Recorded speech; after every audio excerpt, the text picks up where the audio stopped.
What's up, you guys? Your girl Nia J here, and I'm with the beautiful and lovely Pamela, Nicole. What's up, y'all?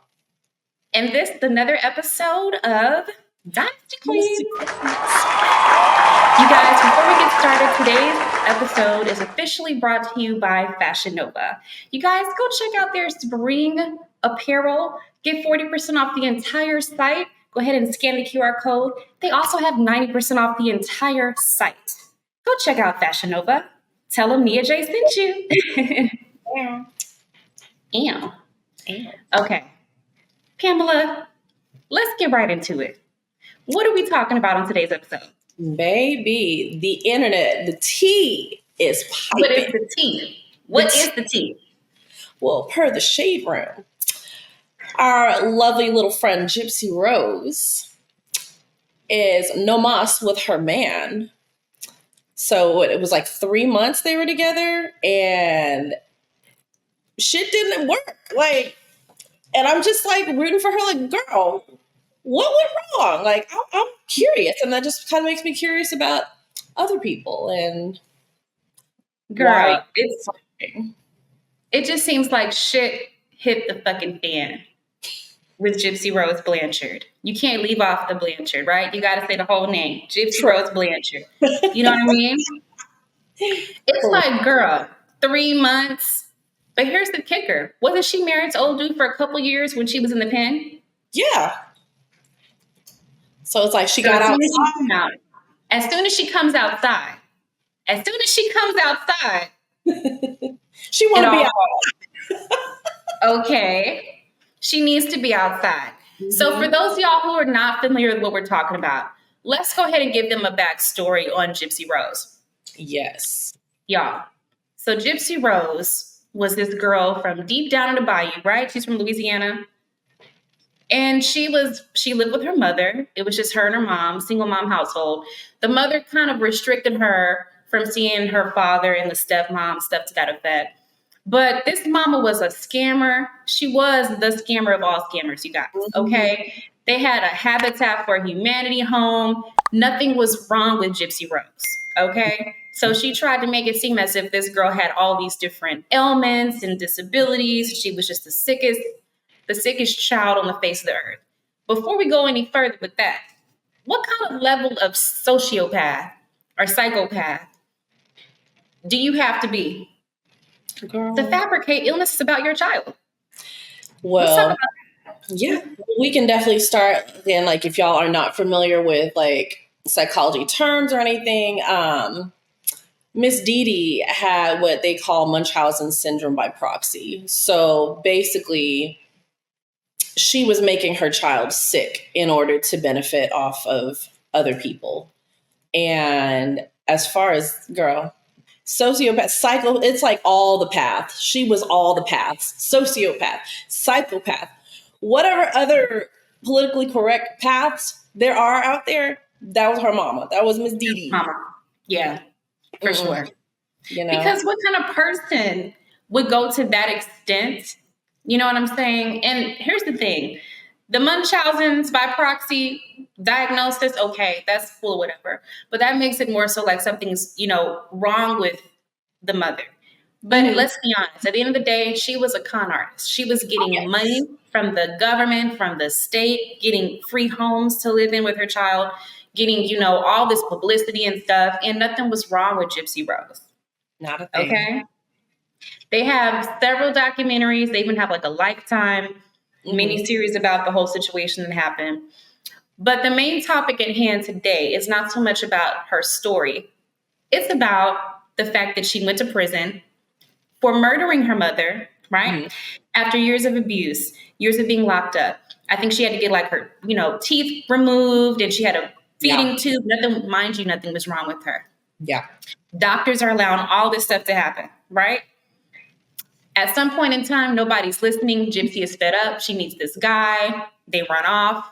He murders her mom. So my thing is, at the end of the day, this young lady goes to prison. She's in there for how long? 7 or 8 years? Yeah. She finds love. And how did she meet her husband? Was it online? Was it like a pen pal? How did she meet her husband? I want to say they were pen pals, if I'm not mistaken. Okay.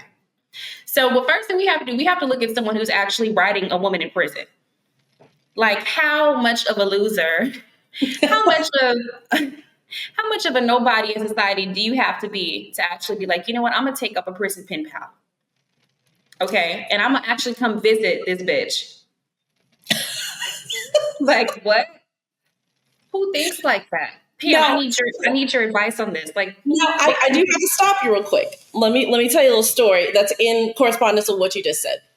So I knew a girl, and she would pen pal inmates, right?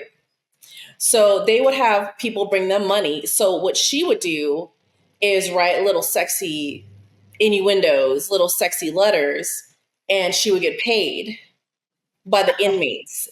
So they would put the money in the envelope, send it off to her for, transactional purposes. So it's small.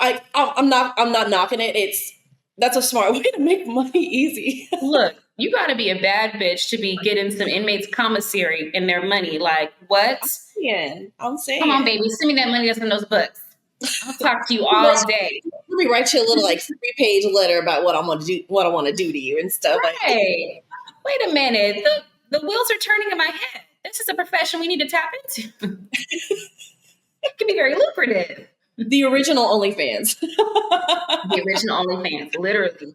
Yeah, girl, because I know back in the day, there was women that used to write Ted Bundy, all these, known serial killers. So I think some people have a fetish with people that are involved in like true crime, or people involved in like heinous murder or serial killers. And they want to get to, know this person, or maybe feel they can change a person.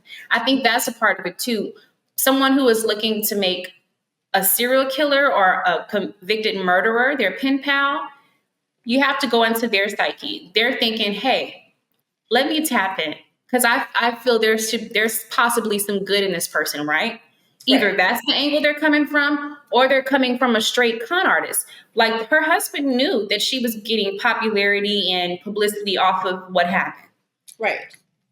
After knowing her sentence, right? She wasn't sentenced to life in prison. She was sentenced to like 10 years with the possibility of getting out early for, probation, good behavior, all that good stuff, which is ultimately what happened. But one can only guess, did he get into it to monetize? Or was it real love? That's a good question. It's really hard to answer that, and I really hope that they come out with, if they decide to come together and do a documentary, that would be dope. So we can kind of get both perspectives of it. But I really feel like in his case, I feel like anybody's case, like the Ted Bundy thing or anything, it's for the thrill. It's the thrill of, I'm talking to someone who's committed all these crimes, but I would never be with them. But it's just the thrill of just having that access to them for a temporary time. Does that make sense? It does. It's almost like a fetish still. It's still considered kind of fetish type stuff. Definitely a fetish. But at the same time, what Ted Bundy did is very different from Gypsy Rose, because we can kind of sympathize with her, in some aspects of it. I mean, she was being tormented and tortured. Yes. For her entire life. And then after Hurricane Katrina, because they were from Louisiana or whatever, they were part of, the storm. After Katrina happened, the father had no way of locating his daughter. He didn't know where she was. The stepmother was very involved. And for the simple fact that the father didn't even know Gypsy Rose could walk, will show you how sophisticated this con lady was. Not so much with, her. She wasn't sophisticated when it comes to class or how she presented herself, but she still knew that she was running game on everybody, girl. Everybody, from the doctors to family. People did not know this girl could walk. That is insane. It's insane. The thing that gets me the most is the book of medical records that Mama Dee put together herself, with doctors' names, all the medical terms, and then to have the audacity to give that to an actual doctor, stating this is her medical record, this big ass book of files that just non-existent files. You just decided to fabricate every illness, because I think she had cancer. She had leukemia, was shaving this baby's head to make sure she was bald, to look like she was actually taking chemo. Crazy shit. Other stuff too. They said that she couldn't walk. Mm-hmm. I mean, it was so many different ailments they said this girl had, you know, which at the same time, you have to blame the medical professionals as well, because what are y'all doing? Especially inserting the catheter or whatever, the whole colostomy situation. Yeah. That's crazy. If you can't prove anything is wrong with somebody, why would you perform such a procedure? Like, that's wild to me. So I feel like the doctors involved definitely should have been held accountable more so, because I watched that documentary, you know, and I just feel like they really are not really taking full ownership of the situation. And then, of course, she was forging signatures to get medication. This child had like EpiPens and all kinds of like medication that she was on. So it's like, you have to be a smart person to be able to know medical terms, know side effects of medication, know what the medication is, be able to just, fabricate a whole doctor's offer, or take the doctor, which that's what she was doing. She's taking the pads from the doctors where they write the RX notepads. Yeah. And here's the thing though, because I watched the documentary, but I also watched the Lifetime movie that came out a couple years ago. And for the longest time, Gypsy didn't even know. I'm sure she knew she could walk because obviously she could feel her legs and stuff. And she would, sneak around her kitchen late at night and go in the fridge. So she knew that she was cool, but she did not know that she didn't have cancer. So she thought that she really was dying. Everything that her mother told her, she even thought she was 4 years younger than she actually was. That's crazy. This girl had no sense of identity. And this was all caused by her mother. She didn't want her to have a sense of identity. She wanted her to remain it's two things. She wanted her to remain her little baby, which is, I guess, with the munch out, all of that part of it. But also the mother was very vindictive because she didn't have to work. Guess what? She was getting checks from the government because of all the lies she was spreading. So I just feel, like, I don't feel the mother should have, been taken out the way that she was, but I can I feel you, Gypsy. You know what I'm saying? I feel you to a certain extent. You got to think about it too. Like, you've gone your whole life and then you have the self-realization and you realize, no, I'm good. And you don't have how do I want to say it? You don't know how to ask for help because it's like a trauma response. You're so used to being, it's almost like being in like a DV situation. You've been abused so long. And like people always say, well, why didn't you just leave? It is not that easy. Same thing with Gypsy Rose. Like, she had been abused her whole entire life. She don't know nothing else outside of her mama. Exactly. Literally. So for her to even speak up and say, I don't think this is right, to even be around other people, like on the documentary, or not the documentary, on the show, showing the neighbors were trying to be involved with her, like the little daughter and stuff was like befriending her and everything. Yeah. That was a great opportunity for her to say something. But again, when have that trauma and stuff, that's what you're used to. That's your life. So you don't know anything outside of that. Exactly. And, it's kind of, I like how you did relate it to like, relationship and when you're in an abusive situation. But at the end of the day, this was her mother. This is all she knew. Her mother put it in her mind that her father wanted nothing to do with her. And we know that was not the case. This man was looking for this girl for years. He was looking for her. He wanted to be part of his child's life. This mother, the Dee, she was very bitter that he didn't want to be with her. Left her for the stepmom very early on. So she always had this thing in her head that she didn't want this man to have anything to do with Gypsy. Like, you don't deserve to have Gypsy in your life, So I just feel that, unfortunately, because of that, Gypsy, of course, was brainwashed for a long period of time until that one time when she tried cake and she realized that she didn't need an EpiPen because her mother this girl really thought that she couldn't swallow food. She couldn't process food the same way that we do. What the crazy part was, it was her mom had said that she had a glucose allergy. There's no way. There's no way that. There's no way she would have dropped it. That, you know, eating that icing off that cake. Right. There's no way. Even still, like, glucose is like an important part of our anatomy. You know what I'm saying? Like, we can't go without it. Anything you really digest, like, say she was to eat like bread or something, that's going to break down crackers. Any kind of carbs going to break down into glucose. So make it make sense. You know, you could have chosen any other kind of allergy, but you said, oh, you're allergic to sugar. Ain't no way. Mm-hmm. Ain't no right. way. Yeah, and it's like after she kept that lie going, she had to keep it up. Because that's the thing about telling a lie. When you tell a lie, you have to make sure you cover your ass and back that shit up every single time. So this woman had gotten to the point where she lied about every aspect of her daughter's life, to her year that she was born, to what was really going on with her. It was just so insane.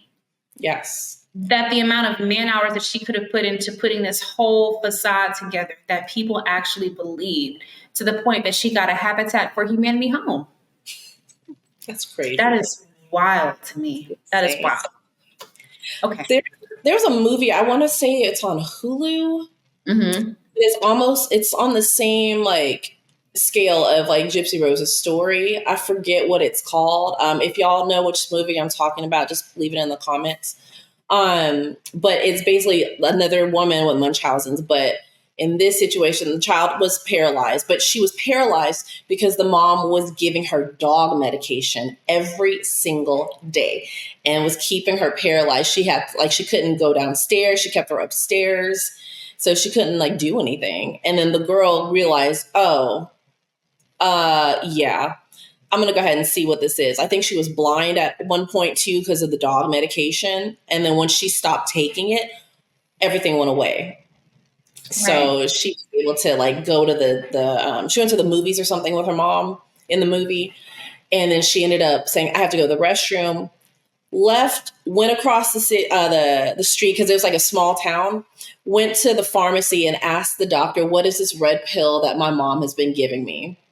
And when the mom realized that, oh, she's been in the bathroom like a hot minute, she went around the little street looking for her and went in the pharmacy and was like, what are you doing?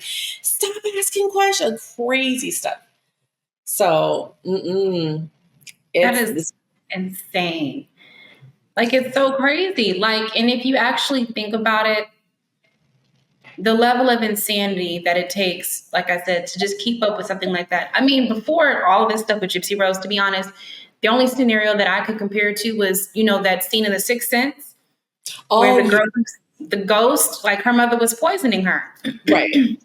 Her mother was poisoning her. So obviously stuff like this, I mean, for M. Night Shyamalan to think of something like that, this stuff has, obviously people have been dealing with, Munchausen's and stuff like this for decades and decades. And there have been, nurses and stuff who kill their patients. It's this kind of like, hey, I'm going to be your caregiver, your protector. And your life is in my hands. I'm on some Grim Reaper, type of time. What's good, guys? It's Pamela and Nicole from Dynasty Queens. Real quick, I'm going to give a great shout out to our sponsor, Shopify. Are you looking to start your small online business? You can go ahead and start today with Shopify. Let me tell you why. They're the leading e-commerce brand on the internet right now. It's taking it by storm. So if you're a small business, large business, whatever kind of business you have, and you have your e-commerce that you need to get going, your marketing, purchases, whatever you want to sell to your clientele, Shopify's got you covered. They do have an easy interface, guys. So if you're looking to do easy payments with clients, just get everything off the ground, easy shopping, whatever you need to do, links, everything like that. They got you covered. It's super simple, super easy to use. So what are y'all waiting for? Go ahead and take charge of your business today and start with Shopify. That's like the epitome of control issues, honestly. If you think about it, it's like you're not in control of anything. I got this. But what's crazy though, do you feel like when Gypsy got out, do you feel that she should have taken time, even though she was already married, do you feel like she should have taken time by herself? Just had like a little separation from her dude for like maybe a 6-month period so she could like readjust to life Because I mean, it was like she found out everything that wasn't wrong with her or whatever. Mom gets outed and then she goes to prison.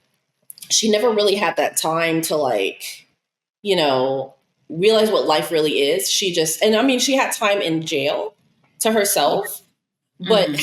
jail time, like jail me time and then non-jail me time, that's like two different things. You know what I mean? Yeah, definitely. Because one, she's actually still locked up in prison. So you can't really be free and be yourself. Right. And then secondly, you know, when all this happened, she was really young. She was like in her early 20s. So she never really got a chance to go through the whole dating, you know, scene and, you know, get her pick of the litter or really get to experience love, anything like that, you know? So Right. she still has a naive mind of someone who's very much so younger. Even her younger sister is more mature than she is, you know, and that's all because of her life experiences so far. She was really suppressed and held back, and I feel like a lot of the stuff that she knows now, she probably learned it in prison, Mm-hmm. you know? Sure. So it's really a tricky situation, because we really don't have a point of reference, at Mm-hmm. least not to this extent with, you know, someone who deliberately for so long perpetrating a complete lie about their daughter's entire medical history. Right. You know, like it's really something crazy. It's like something out of a book. You Right. know, it almost, the whole thing doesn't seem real, but it really did happen. So, my thing is dating someone who's been locked up, incarcerated for an extended period of time. I'm talking about at least more than five, well, at least more than 3 years. You've been Yeah. locked up. This person's coming out. What is their mental state? Like you're saying, should Mm-hmm. Gypsy Rose have taken time to herself? I think absolutely. I feel she rushed to get married.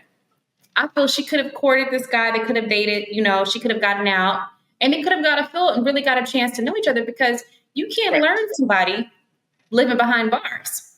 You Mm-mm. don't know what this person's living habits are like, what their mentality is like. Do they snore really loudly? You know, do they have really bad morning breath? Do Mm. their farts stink like complete shit? Like there's so many little nuances that you have to learn about a person and Yes. decide if you're willing to accept about that person. That part. But But I mhm. quite honestly, Gypsy Rose is getting her swerve on, okay? That's what it is. She is double dipping. You get what I'm saying? And there's nothing wrong with that. She should have waited till she got married. That's my stance on it. You I know, she is loose. She's free. She wants to, you know, date and experience life. And I feel that's what's happening right now with her situation with her husband.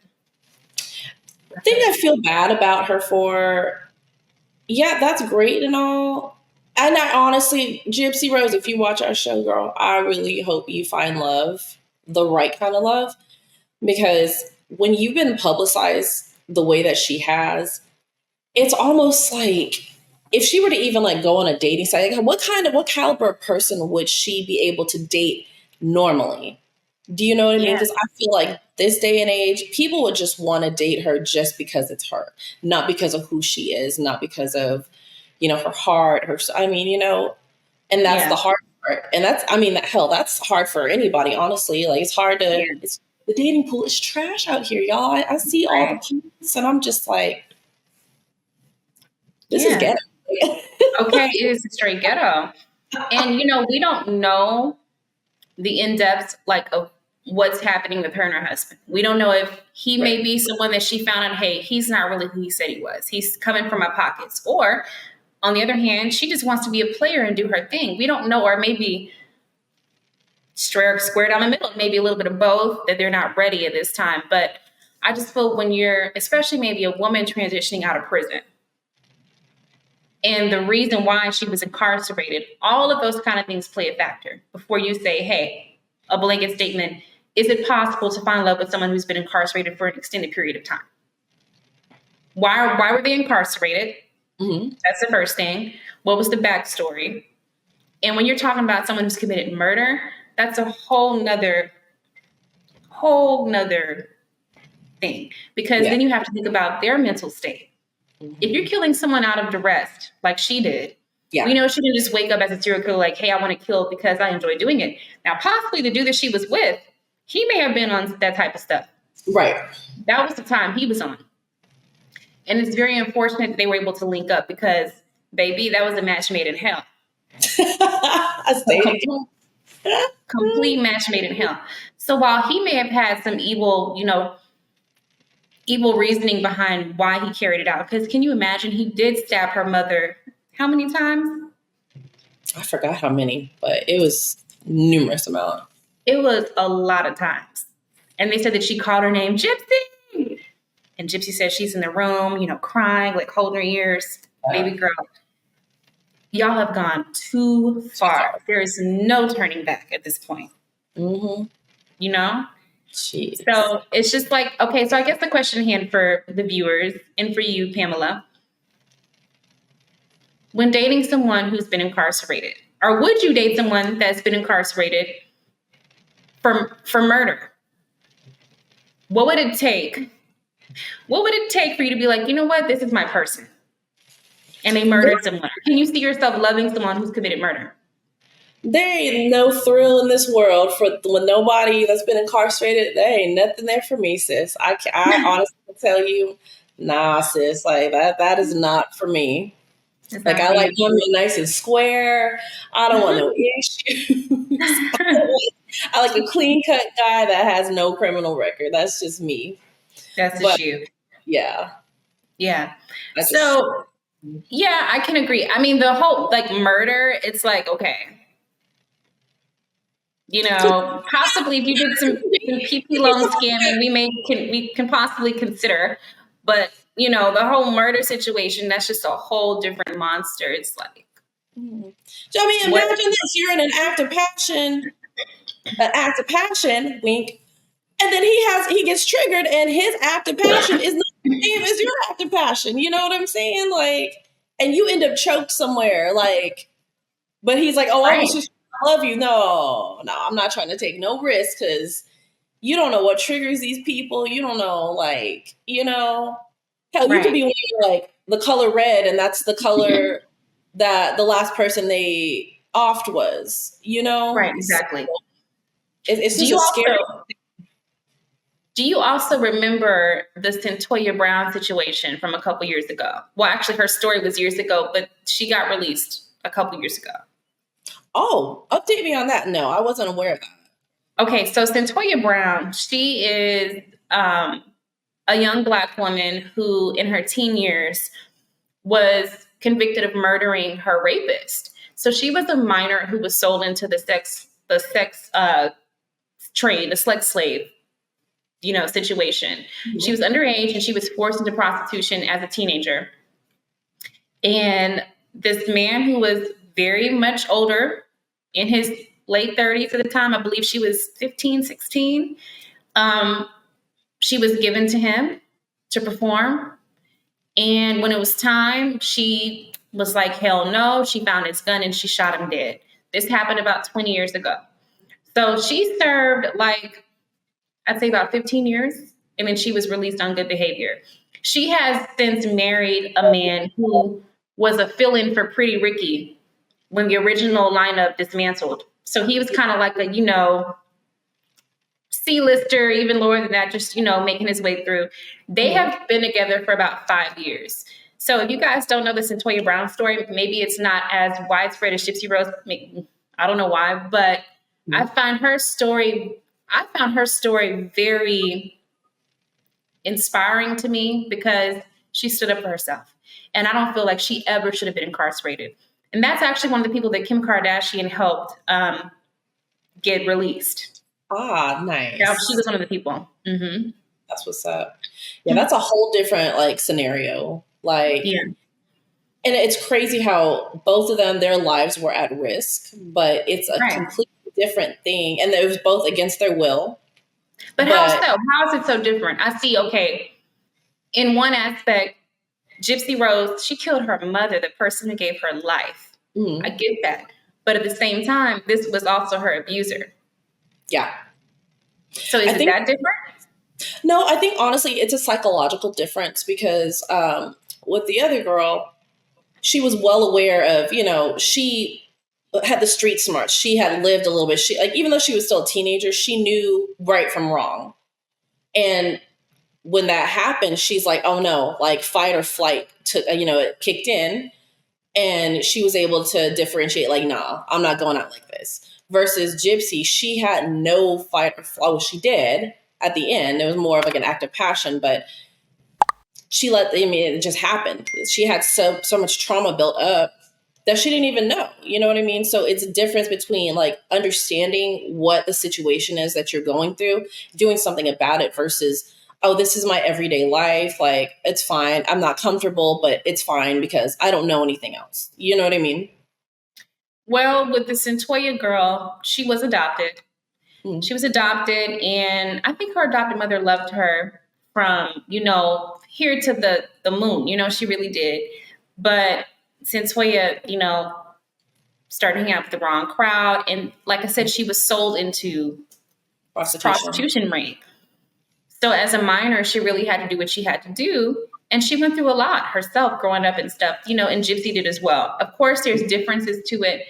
But I'm just hoping that the reason that Centoya, who nearly spent about double the amount of time, I'm hoping it's not, I'm hoping it's not race related. I'm just really hoping it's not. You know what I mean? You killed your rapist.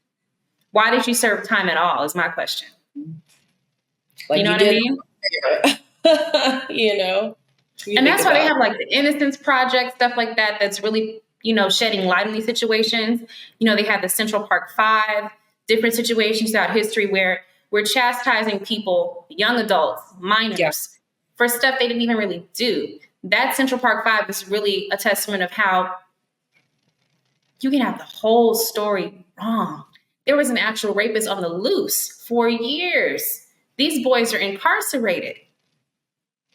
You know what I mean? So I feel there's levels to it. There's reasons to it. And people like the Innocence Project can kind of prove when some people are wrongfully convicted. But let's face it, Gypsy Rose, we know she killed her mama. We know she killed her mama.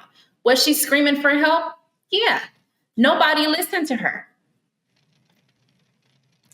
It's true. That's true. And the it's doctors who have access to the medical records, they really didn't, I feel they didn't do enough. You know what I'm saying? And I feel at that point, she was a ticking time bomb. Mm-hmm. But my thing is, I think about this, Nia, like, we're talking about the doctors. They weren't doing enough. They weren't doing anything. Let's just be honest. Do you feel like, I always feel like in situations like this where it's kind of like out of sight, out of mind, were you paid off? Like, mama had money. Was mama paying the doctor under the table? Like, don't say nothing. Like, what was really going on for a medical professional to just be like, oh, it's fine. Here you go. This is what we're going to do. This is the plan of action. Like, I always think about things like that. Like, what kind of conspiracy is going on behind closed doors? What did Dee Dee have going on? What kind of deal did she have with these doctors? Because that's the only thing I can think of. You know what I mean? Because you can't tell me that you've seen 20 specialists and all of them are negligent. Like, that doesn't make any sense to me. Unless you went on Yelp, like, let me find a 1-star doctor and send my child there because I know they don't give a shit. You know what I mean?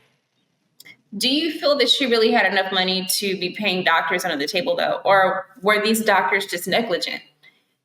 Do doctors today even really care? How often do you see, like, when you go, let's say you go to the ER or the urgent care, do you actually see a doctor? Oh, I see a PA. You see exactly. You see a PA, a nurse, or it's so funny. I went to, this is way off topic. We're going to get back to Gypsy Rose. I went to the eye doctor. I got my eyes checked. It was virtual. There was no optometrist. This lady was on the TV screen. It was virtual. So I feel, and this was 15 years ago, whenever this happened with Gypsy. I feel that doctors are very disconnected from their patients these days, even, those years ago when this happened. So I really feel they were negligent on their part. Okay. But I'm saying, like, ratio of 20 doctors, Nia, like, so you feel like more so like 100%, like it was just sheer doctor negligence.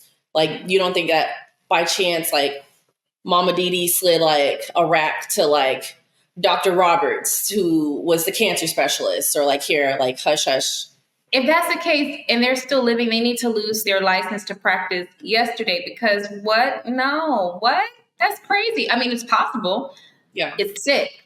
I don't want to believe that. That's sick. Especially the one who inserted the eating tube. Food, right. That's sick. Yeah. But here's the thing, we'll never know because she ain't around to, there ain't no anybody Dee testify. is not around to defend herself in any of it. She is dead. And we look at her as a villain, right? Mm-hmm. Yeah. That lady is dead. So we're left with Gypsy. And then, of course, everything that comes with Gypsy Rose, the fact that she has the really high-pitched voice and she's very youthful, the way she carries herself and everything. And, it's very believable, but we have to decipher, is this an act? Is this an act? Or is this a girl who went through so much trauma? She just spazzed the fuck out and listened to this guy who clearly was diabolical and he was a sociopath. And like I said, it was a match made in hell. Indeed. I do feel like she had a manipulative streak to her as well. Oh, yeah, for sure. She definitely had that dominant, like alpha female characteristic when it came to her mom. Yeah.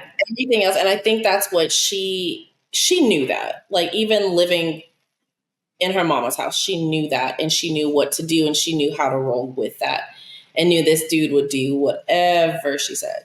That's right. And the part that I question the most about Gypsy's true integrity with all of it is during her actual interrogation with the police, where she is blatantly lying, girl, lying her ass off. Like, I don't know what happened. And, I left with him and I don't know what happened to my mom. And oh my God, she's dead. The whole little crying act about not knowing her mom was dead. When, girl, you were in the house, like, quit playing. So that part of it threw me off because I'm like, okay, it seems very ingenuine, but she also admitted herself, I am so good at lying. My mama taught me how to lie when I was 3 years old. So at the same time, this lady been lying her whole life. She don't know nothing else. Or as an adult woman at the time she was 23, should you have enough reason to know, like, hey, I killed my mama. Let me just go ahead and let me put my grown woman panties on and confess. I was tired of the bullshit. I was tired of being chained to the bed. I was tired of not being able to date. Remember, she was sneaking on computers and stuff because her mother wanted her to remain as a child. And she was becoming a young lady. Exactly. She was suppressing that. So it's almost like when you cage a lion that's in the circus. Siegfried and Roy, those animals that attack. It's like every creature has a breaking point. Yeah. Was she pushed to her limit? And for that, as spectators, all we can do is make opinions. Of course. Through the court of law, they determined what her fate was going to be. Now she's out. She has a chance to redeem herself and live a full life. The girl is in her early 30s. She has a full life, God willing, has a full life ahead of her. Of course. So at this point, it's up to her and what she's going to do. And but you may want to consider before you date someone who's been locked up. I'm just saying. It could go good. It could go bad. I mean, you never know. Every situation is different. But man, we know that this story is to be continued because this is live action by the moment. Like, you know what I'm saying with Gypsy. So only time will tell what happens. I hope that she does find peace and happiness and love and has a baby and everything that she wants, at the end of the day. So. Me too. Go Gypsy. Go Gypsy. And Gypsy, if you're watching and you want to come on the Dynasty Queens platform, we're all about women empowerment. So come on down. Let's have you share your side of the story. Because, they say there's always not just 1, 2, but sometimes 3 and 4 sides. Nice. So come on down. Let's talk. Let's hash it out. Ooh, child, that was good. That was a good talk. And I'm glad, shed a little perspective. Like I got a little bit from you, you got a little bit from me, just thinking about things. So I'm glad that we talked about it. And of course, if y'all have your opinions, please go ahead and put them in the comment section. Let us know what y'all think about the whole Gypsy Rose situation. We want to see the comments, guys. We want to see you guys interact. Just let us know. All right, Miss Nia, of course. Thank y'all once again for tuning into Dynasty Queens. I'm your host, Pamela Nicole, and I've got the beautiful, beautiful Nia J in the flesh. And y'all don't forget to like, subscribe, hit that bell notification for updates on our newest episodes. And until next time, peace out. We'll see you next time. Dynasty Queens, y'all.